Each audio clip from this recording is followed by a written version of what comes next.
Hello, hello, hello, and welcome to another episode of High Performance Tips and Tools and Resources coming to you from Disrupt to Spark. Hello, hello, and welcome.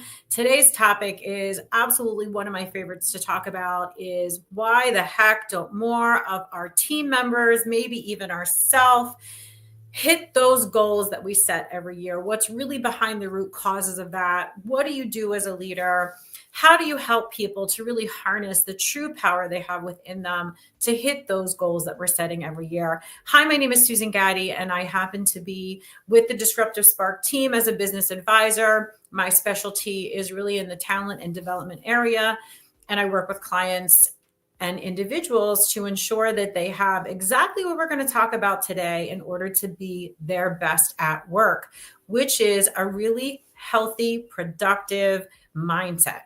So, as someone who's been training and writing curriculum for many, many, many years and who's considered an expert and the authority in it, nothing was more shocking to me than to learn about 5 to 7 years ago, going back a few years, that it really wasn't the knowledge and the skill training that people were receiving that actually helped them to achieve their goals. A little bit of a pill to swallow as someone that does this for a living, but the realization for me that in addition to being able to be trained to the do to actually perform the skills, more likely than not, the number one barrier to people being able to take the action that they want to take or to be able to achieve the goal that they want to achieve really has more to do with our mindset and our body's desire to always be protecting itself. So in this conversation today, we're going to take a look at this from the lens and the perspective of professional athletes. I think they're wildly fascinating to study when it comes to what are they doing to be the best of the best of the best. Listen, being skilled by the time you become a professional athlete is a given, right? And they expend a tremendous amount of time and money and resources and energy developing the skills even further. But what I think most people don't actually realize is everything else that goes into training professional athletes and how can we use this here in our own work. So if we know for a fact, I mean, this is crazy. According to some studies, and things do change, so you can't take everything 100%, but 92%, it's reported that 92% of ourself, our team, right, our employees, when they hit those SMART goals that we've all been trained to write, right, where we've been training people to write SMART goals for so many years, that about 92% of them will actually fall short of what that goal is. And I'm of the belief that I know we can do better.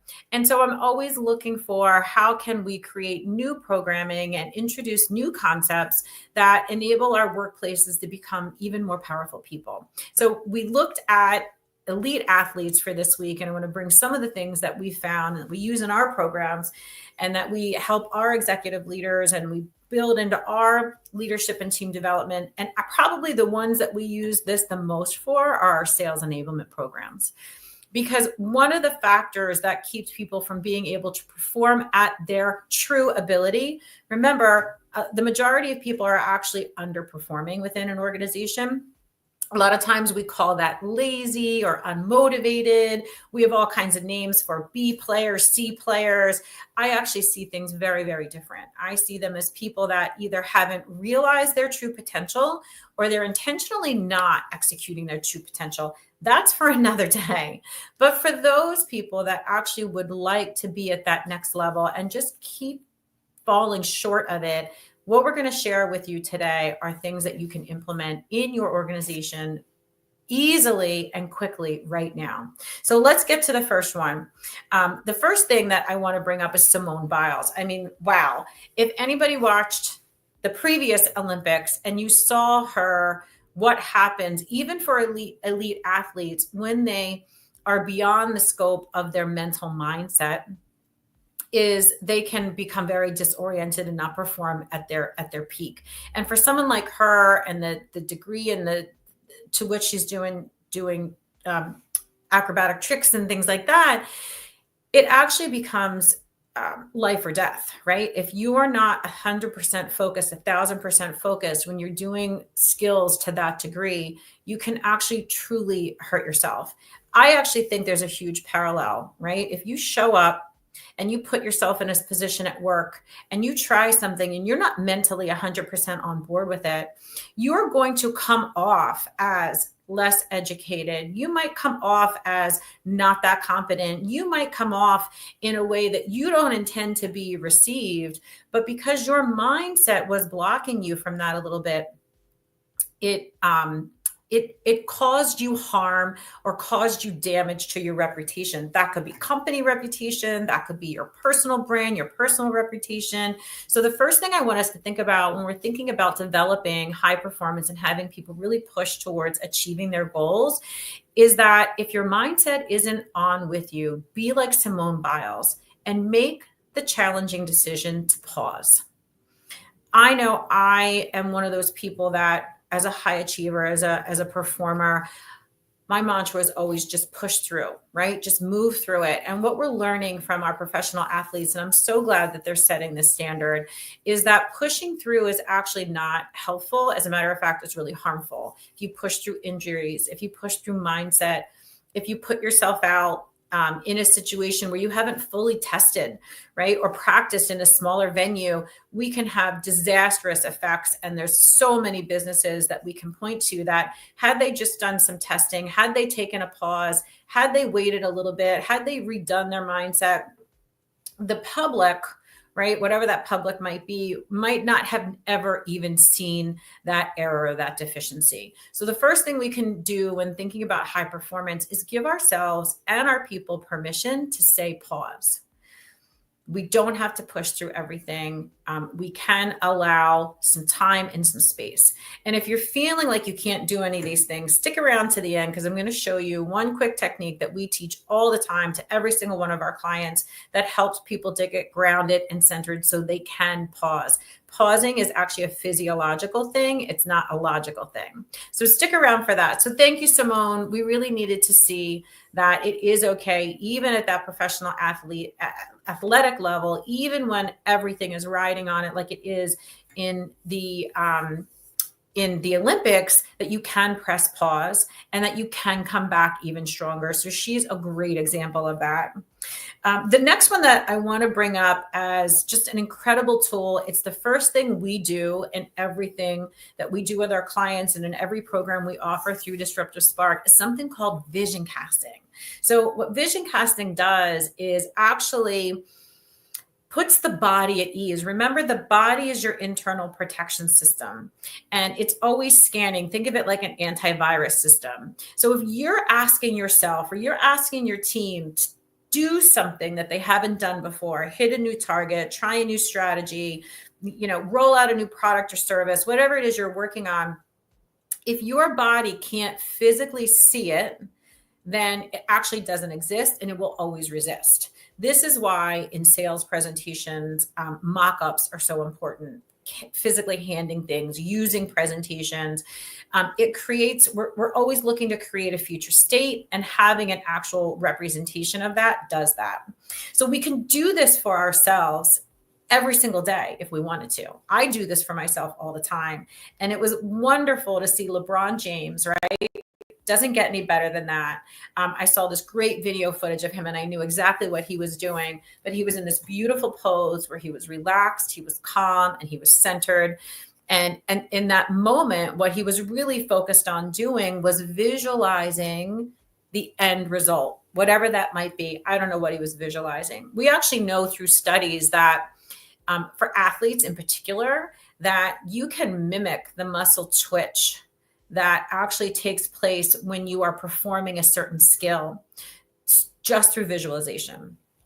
So you can, one of the songs that we do in a lot of things, or one of the activities that we offer a lot in our programming, is that great song, Standing in the Hall of Fame, right? And the world's going to know my name. Like, just think about that for a second. What if you leaned into that? What if you looked at your goals right now? What if you did this as a team and you said, hey, here's our goal, here's our mission, here's the thing that we want to accomplish. And again, this isn't just for sales, but if you run a team that is creating a new product, if you're in a charitable organization, wherever you are, what is that end goal, and can we see ourselves there? It actually creates a visual in within you that does two things. One, it calms the physiological response to stress that everyone, about 90% of people, experience when something is new. It calms that. The other thing it does, and again, this is kind of a biohacking kind of thing, but it tricks your body into believing it's already taken place. And I would tell you the third thing that it does in there. I was just doing this with a team meeting earlier today. But what it actually does for me is it anchors me in. So when I get nervous, I am prone to pausing, to not pausing intentionally, but to pausing unintentionally, meaning I start working on another task or I put that project down and start up a new one. It's my body's way of it's protecting itself when I'm nervous or I feel under pressure. So that's not an intentional action. That's an unresponsive action. And what it does is if I'm tempted to quit or not work as hard or pull back a little bit in some way, that vision that I've already created in my mind tends to anchor me in. So look to LeBron James. Think about how you could use that for yourself personally. How could you model that for your team? And where might it make sense to do vision casting in your goal setting process? Again, that's something we do for our clients all the time. We have an incredible book on vision casting, how to use it as a team meeting, and it is a service that we provide. If I can help you with that in any way, please make sure to reach out to me. I have some great materials for you. So the third and final thing on our tip series today is actually, I think one of the most exciting things we've seen in a football game in a long time. But about 2 weeks ago in one of the Eagles playoff games, one of the players was having some challenges on the field, was not executing plays in the way in which he felt he could have been. And when he got to the sideline, he went and he grabbed a book. And in that book, I don't remember the name of it off the top of my head, but in that book, it was a mindset book. And it was done by someone that helps people to think clearly, right? To kind of break those patterns of what happens when we're under stress.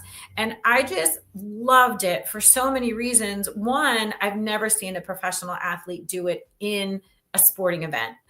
And what was so interesting is who rallied for and against. So whenever there's a strong reaction for and against, I know it's really a great conversation to be happening in your organization because people are ready for it. So it was so new to some people that they were completely surprised by it. And when we're surprised by something and we don't understand something, we tend to judge it a little bit harshly, right? So there's a lot of comments on the one side that said, what's he doing reading on the sideline? Like, this is a major league sporting event. How can somebody be reading a book on the sideline? But yet there was this whole other group of people, the ones that are probably already focused on their mindset, that said, no way, that was the best thing he could have done in that moment, because we can get into a thought pattern. I like to call them heavy thought patterns. Heavy thought patterns slow our performance. They also put us in a space where we just can't be as strategic in our thinking as we would like to be. And that's, again, it's physiological response to stress and it's habituated patterns. So if you can grab something, a phrase, a saying, a passage from a book that can flip that for you. Remember, it's the stopping of the energetic release. It's kind of the turning of the dial. If my dial got this way and I was heading towards that burnout line, which is kind of what our chart is all about over here. I always have this chart. Let me pull this down so you can see it a little bit more.